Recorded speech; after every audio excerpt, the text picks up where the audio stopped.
नमस्कार मित्रांनो, मुरंबा मालिकेच्या आजच्या भागामध्ये मी आपलं स्वागत करतो आणि त्यामध्ये आता माही ही देविकाच्या घरी आलेली असते आणि देविकाच्या घरी येताच माही आता सगळ्या वस्तू इकडच्या तिकडे फेकून देऊ लागते. देविकाचा फोटो असतो तो उचलत आता माही जोराने तो खाली फोडून टाकते. तेव्हा आता देविका खूप घाबरलेली असते.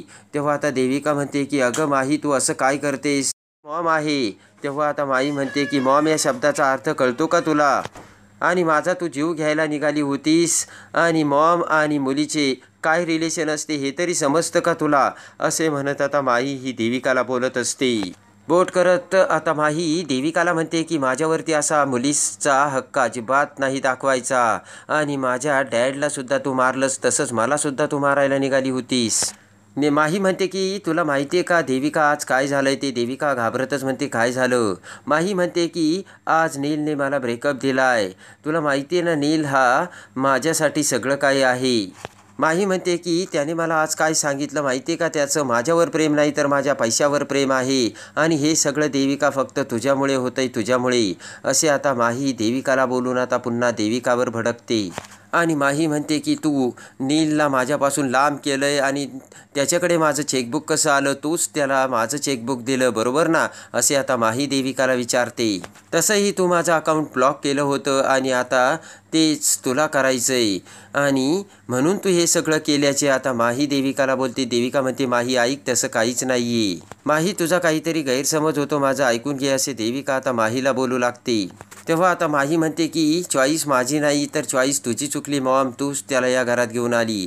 तेव्हा आता हसतच देविका इकडे तिकडे बघते आणि म्हणते की परफेक्ट माही, एकदम परफेक्ट. आणि आता मोठ्या आयटी देविका आता सोप्यावर बसते आणि म्हणते की आता तर तुझ्या सगळंच लक्षात आलंय, तुला काही सांगायची गरजच नाही आहे. आणि आता देविका म्हणते की आहेच मी सेल्फिश आणि क्रुएल, बोल आता तुला काय करायचं ते. तर माही रागाने आता देविकाकडे बघते. देविका म्हणते की पण आता तुझा डॅडही नाही तुला वाचवायला आणि तो तर वर गेला. जसा तो वर गेला ना तसा तू सुद्धा आता वर जाशील. असे आता देविका ही माहीला बोलते.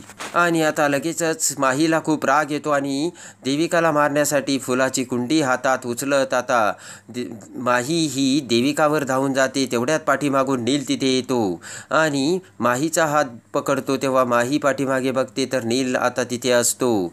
तेव्हा आता नीलला बघून माहीला मोठा धक्का बसलेला असतो. इकडे आता अक्षय हॉलमध्ये रमाला हाक मारत तिथे येतो आणि तेवढ्यात आता आब्या म्हणतो काय रे? अक्षय म्हणतो की अरे रमा कुठे आहे? तेव्हा आता आब्या म्हणतो की असेल ना घरात. तर अक्षय म्हणतो की नाही ना, घरात नाही आहे ती. आणि आता अक्षय म्हणतो की आब्या तू आला होता ना तिथे, तेव्हा कशी वागली ती बघितलंस ना तू?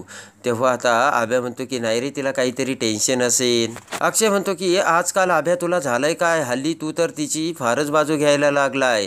अगोदर मी तुला सांगायचो अरे आब्या, रमा अशी रमा तशी, तर तुला सुद्धा रमाचा राग यायचा. पण आता तर तू कायम तिचीच बाजू घेतोय, कायम तू तिच्या बाजूने बोलतोय. हे सगळं काय? असे आता अक्षय आब्याला विचारतो. आब्या म्हणतो की तेव्हा मी खूप चुका करत होतो आणि मला माझ्या चुकांची जाणीव झाली, माझे सगळे गैरसमज दूर झाली आणि त्याच वेळेस मला कळलं की रमाच बरोबर होती, म्हणून मी रमाची बाजू घेतोय. असे आब्या आता अक्षयला सांगतो. आब्या म्हणतो की आता मला झालेल्या चुका पुन्हा होऊ द्यायच्या नाहीत आणि माझ्या चुका सुधारायच्यात. तेवढे आता अक्षय म्हणतो की ही तर चांगली जाणीव आहे आणि हे खरंच खूप चांगलं आहे बरं का आभ्या. पण एक गोष्ट लक्षात ठेव, मला रमा ही जे काही वागते ना, तिचं चुकतंय ना, ते अजिबात पटत नाहीये. सोप्यावर बसत अक्षय म्हणतो की आता रमा असं का वागते तेच काही कळत नाही. त्याच्याबद्दल रमाला माहिती नाही, त्याच्याबद्दल रमा एवढी सहानुभूती दाखवत होती आणि आता बघ ही रमा कशी वागते.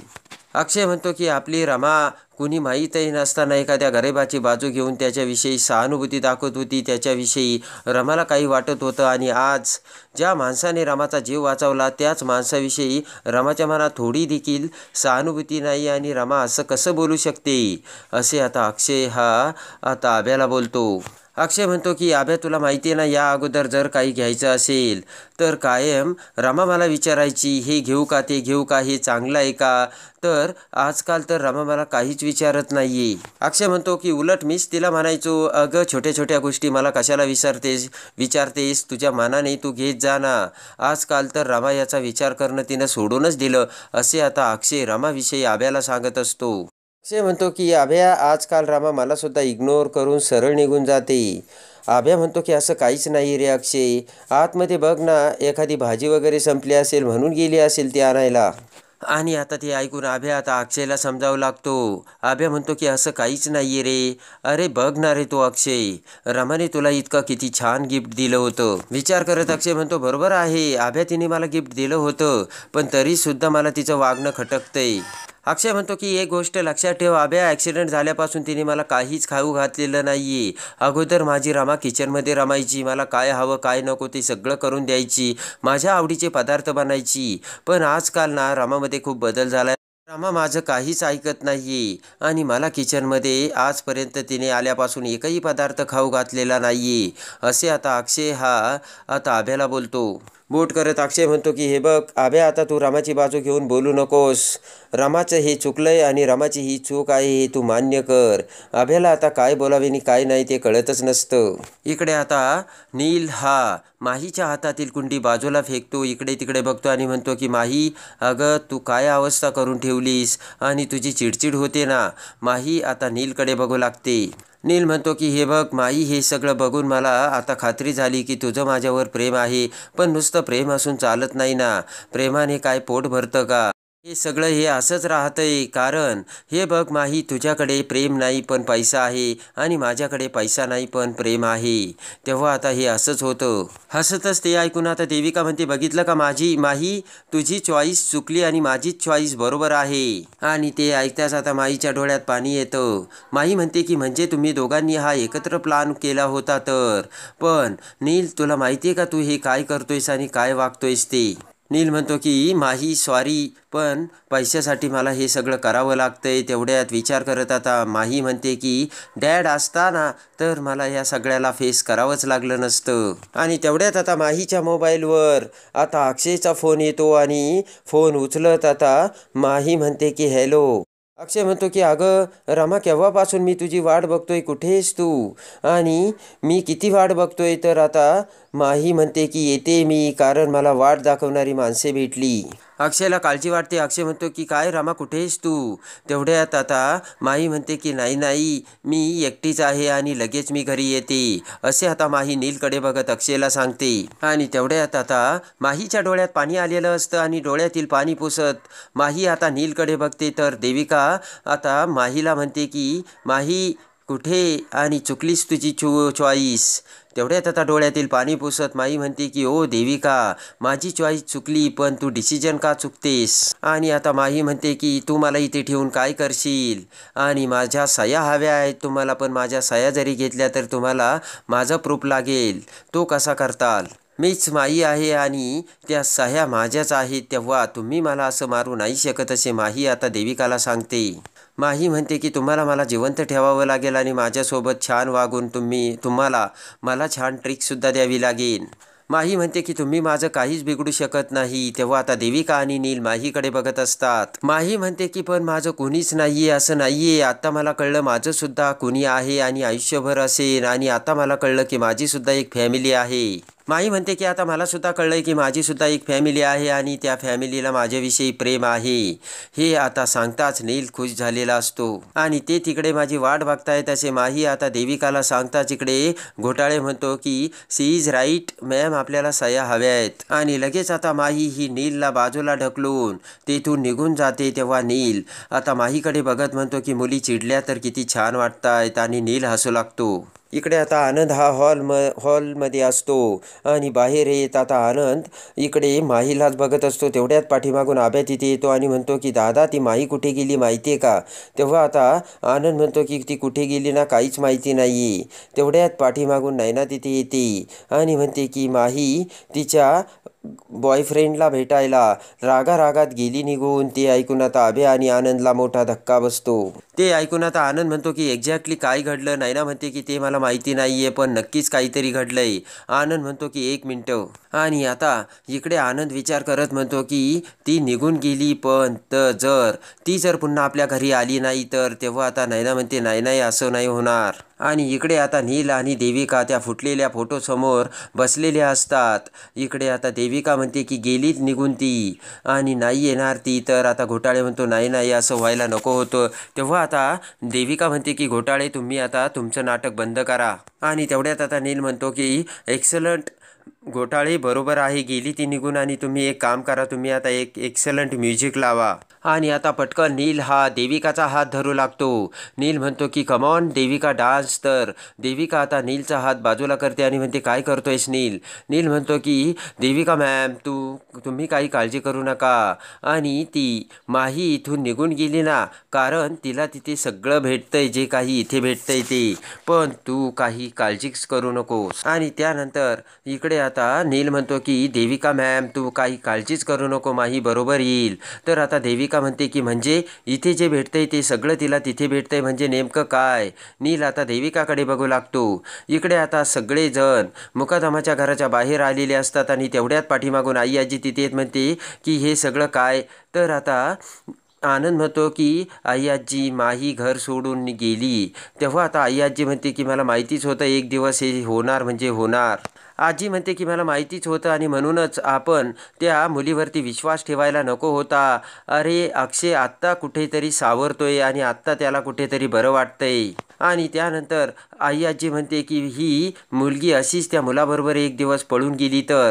तेवढ्यात विचार करत आता नैना म्हणते की नाही मॅम असं काहीच होणार नाही, कारण माहीला आता फॅमिलीची व्हॅल्यू कळाली. नैना म्हणते की जे तिच्याकडे नव्हतं तिला ते आपल्या फॅमिलीकडून मिळालं, तेव्हा आता ती मुलगी कधीच पुन्हा आता असं करू शकत नाही असं आता नैना विचार करून सगळ्यांना सांगते. तर अभ्या आई आजी आता नैनाकडे बघू लागतात आणि तेवढ्यात आता नैना म्हणते की सॉरी म्हणजे तुमच्या फॅमिलीकडून तिला सगळं आता ते मिळालंय असे आता नैना बोलते. इकडे आता नील म्हणतो की घोटाळे एक गोष्ट तुम्ही लक्षात घ्या, प्रत्येक माणसाला आपल्या आयुष्यात ना काही हवं असतं.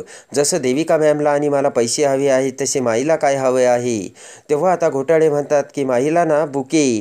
तेव्हा आता देविका आणि नील हा घोटाळेकडे बघतो आणि लगेचच विचार करत आता नील म्हणतो की माहीला प्रेम हवंय आणि तिला आपली माणसं हवी आहेत, कळतंय का, कारण तिच्याकडे ते नाहीये. नील म्हणतो हे सगळं ना त्या माहीला मुकादमाच्या घरात भेटतंय, तेव्हा मला नाही वाटत की ती तिथून निघून जाईल आणि दुसरीकडे कुठे जाईल म्हणून. आणि आता नील म्हणतो की फक्त आपण रमाला जर या घरात आणलं ना आपल्या माहीला ब्लॅकमेल करणं अगदी सोपं जाईल. तेव्हा आता ती ऐकून देविका ही नीलकडे बघते आणि आता घोटाळ्यांना सुद्धा मोठा धक्का बसलेला असतो. आणि ते ऐकून आता देविका म्हणते की म्हणजे आपली माही जशी रमा बनली ना तसेच आपण रामाला माही बनवायचं. ते ऐकून आता नील म्हणतो अगदी बरोबर देविका मॅम, बरोबर ओळखलं तुम्ही. आणि त्यानंतर आता नील म्हणतो की एकदा का आपण रमाला माही बनवलं की मग हे सगळे पैसे आणि ही सगळी प्रॉपर्टी आपली होईल. ते ऐकून आता देविका खूप खुश झालेली असते. देविकाला आता नीलचा प्लान एकदमच चांगला पटलेला असतो. आणि तेवढ्यात आता नील पुढे येत म्हणतो की हे बरोबर आहे. तेवढ्यात आता देविका म्हणते की पण हे सगळं शक्य होईल का. पुढे येत आता नील देविकाचा हात धरतो आणि म्हणतो की तू आहे ना माझ्यासोबत. तर देविका म्हणते हा. तेवढ्यात आता नील हसतच म्हणतो की मग सगळं शक्य आहे. तेव्हा आता घोटाळे सुद्धा म्हणतो बरोबर आहे. इकडे आता खऱ्या रमाने पुण्यात येऊन आता तिचं हे सगळं घर अगदी व्यवस्थित चमकून टाकलेलं असतं. आणि तेवढ्यात सायदाची आई तिथे येते आणि ते घर बघून सायदाची आई खूप खुश होते.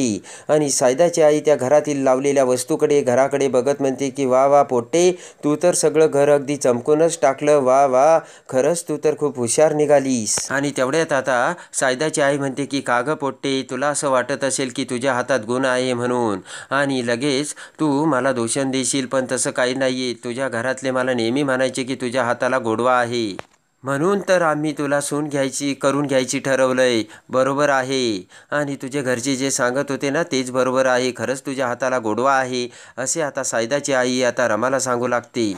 सायदाची आई म्हणते की खरंच तुझ्या घरचे म्हणायचे आणि तुला ना सायदासारखा हुशार मुलगा मिळाला आणि माझ्यासारखी एकदमच गुणी सासू देखील मिळाली आणि माझ्यासारखी मायाळू सासू भेटणं म्हणजे तुला तुझं नशीबच समज असे आता सायदाची आई रमाला बोलते.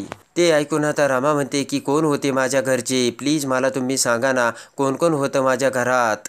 तेव्हा आता सायदाच्या आईला मोठा धक्का बसतो आणि सायदाची आई आता रमाकडे बघू लागते आणि रमा म्हणते की कोणी माझ्या घरच्यांमधलं जिवंत असेल तर मला सांगा ना.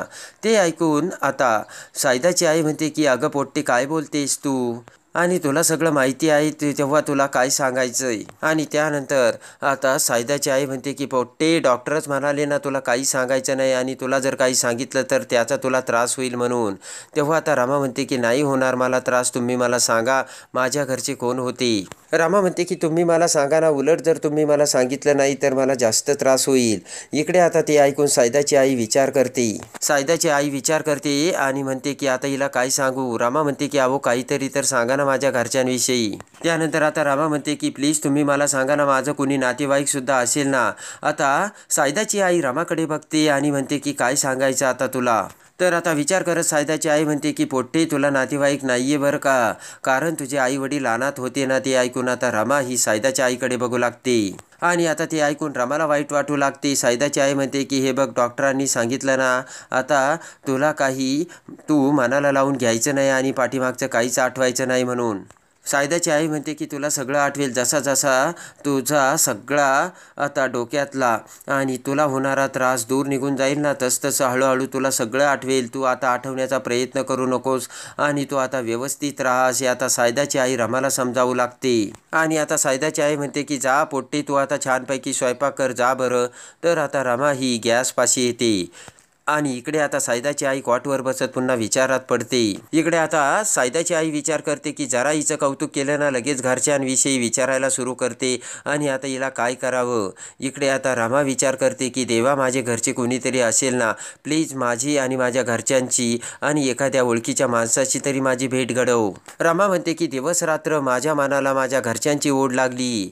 ते कुठे असतील, कसे असतील आणि कोण असतील, असे प्रश्न आता रमाच्या डोक्यामध्ये पडू लागतात. आणि इकडे आता माही ही मुकादमाच्या घरात परत आलेली असते आणि माही येता सगळ्यांना मोठा आनंद होतो.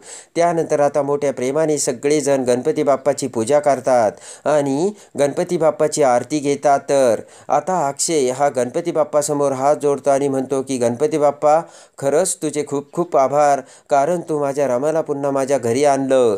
ते ऐकताच आता रमा गणपती बाप्पा आणि लगेच सगळेजण मोरया असे म्हणतात आणि सगळेजण आता खुश झालेले असतात. इकडे आता सायदासुद्धा रमासोबत गणपती बाप्पाची आरती करतो आणि गणपती बाप्पाची आरती घेतो. आणि आता खऱ्या अर्थाने रमाचे लग्न ठरलेले असते. तेव्हा आता आरती घेताच सायदा आणि रमा हे गुरुजींच्या पाया पडतात.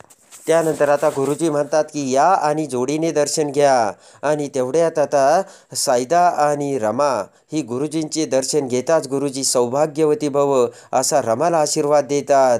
आणि त्याच वेळेस आता गुरुजींनी दिलेला आशीर्वाद आता ऐकताच रमाला अक्षयची आठवण येते आणि आपलासुद्धा कोणीतरी नवरा आहे असा गुरुजींनी आशीर्वाद दिल्यामुळे रमाला मोठा धक्का बसलेला असतो. आणि त्याच वेळेस आरती घेत असताना इकडे अक्षयचा हात आता देव्याला लागून अक्षयला चटका बसतो आणि लगेचच अक्षय म्हणतो की अरे यार, काहीतरी चुकलंय का माझं. तेव्हा आता माई म्हणते काय झालं. तर आता अक्षयला इकडे चटका बसलेला असतो आणि त्याच वेळेस तिकडे रमाला अक्षयची आठवण आलेली असते आणि रमाला अक्षय आठवलेला असतो.